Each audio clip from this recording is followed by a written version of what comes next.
दानिया आं आफादनि जानानै दिनैनि बे हाबाफारिखौ मानो थाखाय लानाय जादों, मा खारनाव लानाय जादों, बेखौ जोंनिनो आफादनि गाहाय आफादगिरि सार बिथांखौ गुवारै रायजोफोरनि सिगाङाव बेखेवनानै होनो थाखाय आं गुरैयै खावलायनाय जाबाय।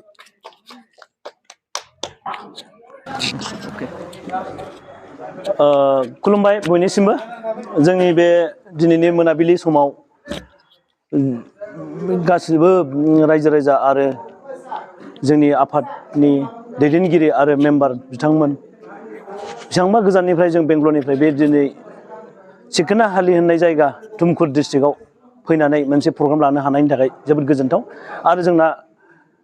नैबे बिथाङा मिथुन मुसाहारि बिथाङा दिनै नैबे जोंनि BBWनि मोनसे प्रग्रामखौ जाफुंसार होनो हानायनि थाखाय बिथांमोननि सायाव रोजा रोजा साबायखर बावनाय थाबाय। आरो बिथांमोना दिनै जोंखौ बेसेबांबा मान सनमान होनाय बायदि आं बांसिन नुदों। दिनै बेबायदि एरेन्ज खालामलायनांगौनि जेबो गोनांथि गैयामोन, नाथाय बिथांमोना जोंखौ जोबोद मान सनमान होनायनि थाखाय आं रोजा रोजा बाख्नाय थाबाय आरो साबायखर बावनाय थाबाय बिथांमोननिसिम। दिनै माने जोंनि BBWआ जोङो जोनोम मोननाया, जोंनि BBW बेंगलर बड' वेलफेयार एस'सिएशना जोनोम मोननाया जोंहा 2019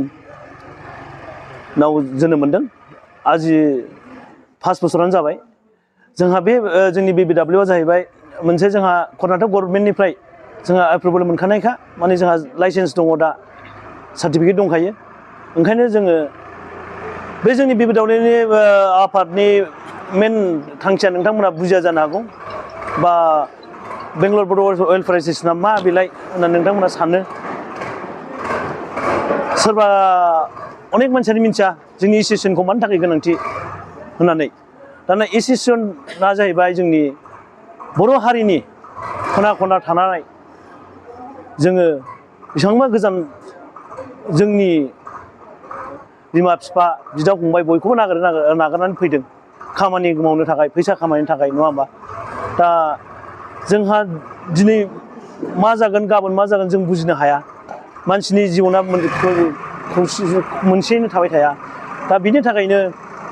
दिनै बे एस'सिएशनखौ दानानै दोननाय जादों। बे एस'सिएशना मानो गोनांथि होनोब्ला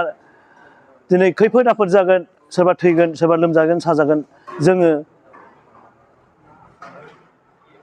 गावजों गाव मदद होलायनो थाखायसो जोङो बे एस'सिएशनखौ दानानै होनाय जादों।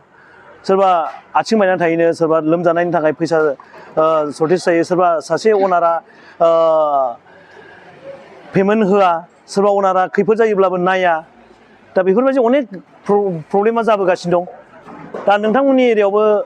दाख्लैसो सासे थैनानै थांबाय, बिथांखौबो जोङो एसे एनैब्लाबो जोंहा थाखा फैसा जों हायाखैब्लाबो जोङो जोंनि आखाइ आथिंजों एसेबाबो जों मदद होनो हादों। बेबायदिनो गोबां जालांबाय थायो आरो फैबाय थानाय समावबो जाबोबाय थागोन। दा बेफोरबायदियाव जोङो खौसेथि दङब्लासो जों मददखौ होलायलायनो हायो, नङा होमबा? दा खौसेथि गैयाब्ला जोङो गावजों गाव जेबो जों मददखौ होनो हाया। ओंखायनो जोंनो जेसेबांखि बर' जोङो बेंगलराव कर्नाटका हालामाव बर'फोर दङ, जों जयै खौसेथि जानांगौ। होमबासो जोङो मोनसे खैफोद आफोद जानायखौ जोङो हेफाजाब होलायलायनो हायो, नङा होमबा? दा बिनि थाखायनो नोंथांमोना जोंजों खौसेथि जगाजग थाबाय था। नोंथांमोन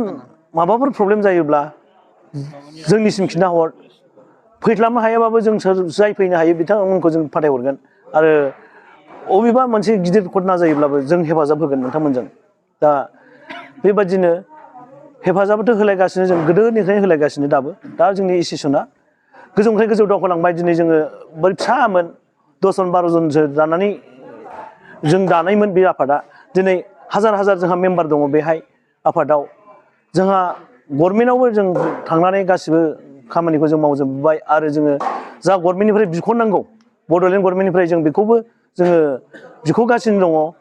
दिनैसिम जोङो साहायज हरगोन होननानै दं। बिथांमोना हरगोन सानसे समाव, नाथाय दिनैसिम हरथ'वाखै, मोनथ'नो हायाखै जों थाइसेबो। दा खैफोद आफोद जायोबा मा खालामो जोङो, गावजों गावसो थाइसे थाइनै खांलायलायनानैसो मोनसे निदानखौ जोङो हेल्प खालामनांगौ जानानै फैयो जोङो। दा दुखुनांथाव माने गभर्नमेन्टआ दिनैसिम जोंखौ नायगोन नायहरगोन हेफाजाब हरगोन होननानै बुंगासिनो दं नाथाय दिनैसिम थाइसेबो जोंनाव सफैयाखै गभर्नमेन्टनिफ्राय दा जों गभर्नमेन्टखौ आसा खालामलायालासिनो गभर्नमेन्टनि बे माब्ला फैगोन माब्ला फैया रांखान्थिखौ जों आसा खालामालासिनो जोङो थेवब्लाबो जोंनि मावनांगौखौ जों फावसयाखै जों दावखोलांगासिनो दं गोजौनिफ्राय गोजौ जों दावखोलांहोगासिनो दङ गावजों गाव मदद होलायलायनानैनो नों दागा नागार आं दा नागार होनलायनानैसो जों मदद होलायनानैसो जों बे आफादखौ जौगाहोलांगासिनो दङ आरो जों जेसेबां हायो एसेबां जोंनि एस'सियेसना पाब्लिकफोरखौ हेफाजाब होलायगासिनो दङ सोरबा खारबोयो सोरबा दोनखोमा बोलायलायो सोरबा थैयो सोरबा आथिं आखाइ बायनानै थायो सोरबा लोमजायो सोरबा माबायो बेफोरबायदि खामानियाव जोङो गोबां मदद होलायगासिनो दं बयखौबो दा ओंखायनो नोंथांमोनखौबो आं हास्थायो बा हांख्रायो नोंथांमोनाबो जोंजों जगाजग जानानै था आरो जोंना मेम्बाराव जथ' हागौ नोंथांमोनाबो मेम्बाराव हाबनानै था मेम्बाराव हाबोब्ला मानो होनोब्ला खैफोद आफोदखौ जोंजों शेयार खालामलायनो हायो माबा मोनसे जायोब्ला जोंहा नोंथांमोननिथिंबो 10 जनसो बा 8 जन 9 जनसो मेम्बार थायोब्ला जोंहा नोंथांमोनजोंबो हदाय जगाजग जाबाय थानो हायो खैफोद आफोदखौ जों शेयार खालामलायनो हायो बेबायदिनो गोबां घटना जालांबाय टंगुर डिस्ट्रिक्टआव थांनाय समावबो सानै मानसिया आन्दायनानै गोमानानै दंमोन गबियाव दा बिथांमोनखौबो दा एस'सियेसननि आफादनि मानसि गैयैयाव जों गोबां प्रब्लेमनि गेजेरजोंसो बिथांमोनखौ मिन्थिनो हानानैसो जों रिकभार खालामनानै लानानै थांदों एस'सियेसनाव ओमफ्राय न'खरनि मानसिखौ जों लिंहरनानै फाथायहरदों आरोखि दा ओंखायनो नोंथांमोना जथ' हागौ अथ' जोंजों जगाजग लानो नाजा आरो मेम्बाराव हाबनायनि थानायानो मोजां जोंनि थाखायनो मोजां मानो होनबा जोङो खौसेथियै थानाय जायो बेहाय मेम्बाराव हाबनानै थानाय माने जोङो बर' हारिजों जोङो जगाजग थानाय जायो दिनै आं मेम्बाराव हाबालासिनो माबा जागोन माबा मोनसे खैफोद आफोद जागोन दा बा जोङो माने गावजों गाव मेम्बार बा मा जायो जों मेम्बार रासिन जोङो खौसेथिखौ ज' खालामनो हायो माने थाखा फैसानि खोथा होन माबानि होन जों मेम्बारजों खांलायलायनानै जे बे जों हेल्पखौ होलायलायो आरो पाब्लिकफोरखौ नोंथांमोना खौसेथिखौ खालामबोनांगौ जयैनो खाथि खालायाव थानायखौ बयबो लेंबोनांगौ सोरबा अनेक मानसियानो गाज्रि होनग्रा दङ जोंनि एस'सियेसनखौ माने सोरबा थाखा जानाग्रा दं सोरबा मा मावग्रा होननानै बुङो नाथाय बिथांमोना बेफोरबायदि होनग्रायानो सानसे मा जायो जोंनि एस'सियेसनखौ बिथांमोनानो फार्स्ट नागिरनांगौ जानानै फैयो मानो होनब्ला खैफोदा बयनावबो लिरनानै फैया खैफोदा दिनै आं मोजां गाबोनबा मा जागोन बिनि थाखायनो नोंथांमोना साननो जानांगौ सोरबा सासेया बे मा एस'सियेसन बेलाय जोंथ' खामानि मावनानै जानोसो फैदों बिसिबा गोजानाव जों गाबोनबो थांफिनगोन बा समफोरबो थांफिनगोन होननानै सानो जानांगौ नाथाय सोरबा बायदि मानसिया मा जायो फैग्रोमोना बिराद गिदिर खैफोदाव गोग्लैफैयो थांनाय समाव जोङो मास मोननै मोनथाम सिगाङाव मोनसे प्रब्लेमा जाफैदों फैनानै बियो बेंगलराव सफैनाय लोगो आथिं थोंनैबो बायदों दा ओरैबायदि बेनाव रावबो जगाजग गैयामोन दा बेफोरबायदियाव जों ओरैनिफ्राय जोंनि एस'सियेसन दंखायसो जों न'खरनि मानसिया जोंनि एस'सियेसनाव जानाय हरबाय जानायना जों नागिरबाय बबे हस्पिटालाव दङ बबे हस्पिटालाव गैया जों दा बिथांनि जिउखौ जों बासायनानै गामियाव दैथायहरनो हादों आरोखि न'खरनि मानसिखौ लेंहरनानै दा बेफोरबायदि आनिथानि जाफैनायाव बेफोरबायदिया जोबोद गोनांथि ओंखायनो नोंथांमोना साननो नाङा दे आं गाबोन समफोरनो थांफिनसै बेंगलरनिफ्राय जों माने एस'सियेसनाव थानो बेफोरबायदि साननो नाङा गाबोन सफैबाबो समफोरबाबो फैफिनबाबो नोंथाङा देग्लाय थाङो खालमासिबाबो फैफिननो हागौ नोंथांमोना दा ओंखायनो जगाजग थायोबा जोंहा खौसेथिखौ जोङो स्ट्रं खालामनो हायो ओंखायनो दा थुमकुराव होन टिपटराव होन बेंगलराव होन शिमगाव होन दा नै माबा मोनसे खैफोद जायोबा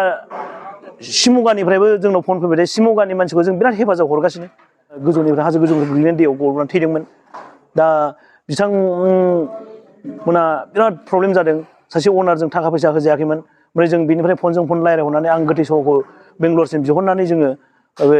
एयारपर्टसिम दैथायहरनानै फ्लाइटजों जों फाथायहरनो हादों दा बेफोरबायदि जोङो जेरावखि थाया कर्नाटका स्टेटआव जों खना खनलाबाबो जों हेफाजाब हरो बयखौबो बेल' नङा तामिलनाडुआवबो थांनानै केरेलायावबो थांनानै जों गोबां मानसिखौ हेफाजाब होयो दिनै एस'सियेसना गोबां स्टेटआवनो दङ दिनै बेंगलरावनो होन चेन्नाइआव होन मुम्बाइ होन दिल्ली होन कलकाता होन बर' एस'सियेसना जेरावबो दंजोबो खामानिया ओरैबायदि मोजां जों मावलांगासिनो दं जोंहा गोजौआवबो सेन्ट्रेलावबो जोंहा बिराद मुंदांखा जाबोगासिनो दङ जोंनि मावनायखौ नुनानै बयबो बाख्नायगासिनो दङ आरो जों मावलांबाय थागोन हाजासे जों नाजालांबाय थागोन जों बयखौबो जों खौसेथि लाबोनानै जों बे आफादखौ जोङो दावगालांबाय थागोन जोंहा दिनै बेंगलराव मोनसे गेस्ट हाउस जानांगौ दङ दा गेस्ट हाउसआ बै गभर्नमेन्टनिफ्राय सेंसन जाखाबाय बेंगलरावनो बेसेबां गिदिर हा गुवार हा दंखायो बे हायाव जोंहा गेस्ट हाउस लुयोबा जोंनि स्टेट जोंनि मोनसे फांसन खालामनाय आरो जोंनि बेंगलर बड' वेलफेयार एस'सिएशननि मोनसे अफिस जागोन बेहाय दा बेंगलरावनो जुदि जोंनि बड'नि गेस्ट हाउस जायोबा बड'लेण्डनि गेस्ट हाउस जायोबा बयबो बर'फोरा जेरै खैफोद आफोद जानानै फैयो माबाना फैयो सोरबा आन्दायनानै फैयो जों बेहायनो जोङो दोनथ'नो हायो दिनैबो दाबो जों रुम सा दंब्लाबो बेहायबो जों सहाय होगासिनो दं दाबो मोनसे फेमिलिया मैया दाख्लैनिफ्राय थांनानै दङ आरो दाख्लै सासे बुरिया केरेलायाव आन्दायनानै आनिथानि ट्रेनजों फैनानै केरेला स्टेसनाव गोग्लैनानै थादोंमोन बेसेबांबा दिननिफ्रायनो माइरं मागि मागि जायोमोन बे बुरिया जों बेखौ जोङो सानै स्टुडेन्टखौ लाबोहोनानै जों गेस्ट हाउस फिसा न'आवनो जों 15 दिन दोननानै मैया दाख्लैसो जों फाथायहरनो हादों न'सिम आरो बिनि उनावनो ग्रोब सानै बिसि फिसाया प्रब्लेम जालायबाय हिनजावखौ नागिरनानै फैनानै नै दा गेस्ट हाउसाव दं दा बेबायदिनो जों मदद गावजों गाव अनलायलायनानै मददखौ होलायलायगासिनो दं आरोखि दा नोंथांमोना साननो नाङा जे गेस्ट हाउस माबाया एस'सिएशना जोंना जेबो मा बे होननानै नोंथांमोना बुजिया जानो हागौ दा नोंथांमोननि सिगाङाव बेखौनो गुवारै फोरमायना होबाय जोंनि एस'सिएशना मा मावगासिनो दङ मारै खालामगासिनो दं सोरखौ सोर हेल्प होगासिनो दं नोंथांमोना साननो हागौ बबेनिफ्राय फैसा फैयो मायो होनना जेबो जोंनाव थाइसेबो फैसा फैयाखै दिनैसिम जोङो गाव गावनि जेब्बानिफ्रायसो गाव गावनि पकेटनिफ्रायसो थाइसे थाइनै खरसा खालामनानैबो जोङो बेरायनांगौ जानानै फैयो दिनै नोंथांमोननिसिम फैदों जोंनि साफ्रोमबो जोंना मेम्बारफ्रा सासेयाव गैयाबाबो 1000 1500 खरसा खालामनानै जों बिसिम सफैदों नाथाय जोंना खौसेथि थानांगौ जों सोरनि थाखाय मावदों जोंनि बर' हारिनि थाखायसो मावदों नङा होमबा जोङो सोरबा बिब' बिनानाव जोंना बिदा फंबायमोना बिफा बायदि समान दङ बेफोरबायदि दुखु दाहा जानानै दङ दा माबा मोनसे जों प्रब्लेम जायोबा हेल्प खालामनो हागोन बा खालामलायगोन होननानैसो जोङो दावगाबोगासिनो दं नङा होमबा ओंखायनो नोंथांमोना जेबो साननो नाङा जोंनि BBWआ जोबोद स्ट्रङै जोंनि बर' हारिखौ अनसायनायाव जों खामानि मावगासिनो दङ नोंथांमोनाबो फै जोंजों लोगो लाफै आरो जोंनि फैगौ बैसागुआव गाजा गोमजायै फै मोनसे गारि हमनानै जयैनो फै जों बैसागु फालियो बोसोरफ्रोमबो आरो सोरबाफोर ख्रिस्टान हिन्दु होननाय मोनसे माबायाव थांनो नाङा नोंथांमोना बेहाय जोङो बर' जों दिनै ख्रिस्टानखौबो बुंनो नाङा हिन्दुबो बुंनो नाङा जोंहा बर' जाथि बेहाय जोंहा सोरबा ख्रिस्टाननो सोरबा ब्राह्मन्सनो सोरबा हिन्दुनो होननानै बे खोथाखौ मालाबाबो साननो नाङा जोंहा बेहाय जों बर' गोजा गासिबो खौसेथि जानानै फैनांगौ मानो होनबा ख्रिस्टानाल' खैफोद जाया हिन्दुआल' खैफोद जाया बयबो जायो ख्रिस्टानाल' हिनजावा खारा हिन्दुनाल' हौवाया खारा बयबो बे जायो जोंनि बर'आ बिदिनो जालागासिनो दं बा खैफोद आफोदाबो ख्रिस्टानबो जायो हिन्दुआबो जायो ओंखायनो जोङो बे धोरोमजों थांनो नाङा धोरोमजों जों थाङा जोंहा बयबो जों बर' हारि होननानै खौसेथि जानांगौ बेनो आरोखि दा नोंथांमोना ओंखायनो धोरोमजों मालाबाबो दा सायख' जोंहा बेहाय गोबां दं मेम्बारफोर गोबां ख्रिस्टानफोर दं गोबां हिन्दुफोर दं जों जयै जों खौसेथि मावो ओंखायनो जोङो धोरोमजों माब्लाबो लाङा जोंहा माने बेहाय पलिटिक्स गैया जोंहा गभर्नमेन्टजों सोरबा राजनिथिजों थांनानै पलिटिक्स गेलेनांगौ जोंहा जेबो गैया जोङो जास्ट सिम्पोल